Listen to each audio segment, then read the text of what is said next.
kulit, ang kulit. Yan ang sinasabi ko, yan ang sinasabi ko. Ang kulit, men. Gagalit ako ngayon. Kulit. Pag na-disgrasya, problema pa namin. Pag na-disgrasya, konsensya pa namin kayo. Kulit. Next time sabihan namin pag may gumaganyan. Alam nyo, kalalabasan nyo kasi kami nasa safety kami, ha. Kaya kung gaganyan-ganyan kayo, gaganyan-ganyan yung asta nyo sa kalsada, nagbabala na ako ngayon, ha.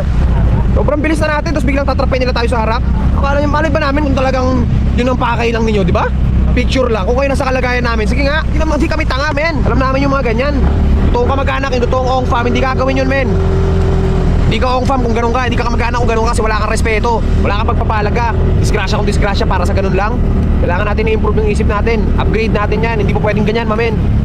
Disgrasya tayo sa ginagawa nyo, yun lang. Tapos gusto sa amin na ganun. Papicture, we don't know kung picture ang gusto nun. Kung gusto natin umikot, karapatan natin yun. Protektahan yung sarili natin, karapatan natin yun. At kayo, ilagay nyo sa lugar kasi tao rin kami, mamen. Hindi po pwedeng na ganyan lahat, harangin nyo kami sa kalsada, piprenuhan nyo kami sa harap.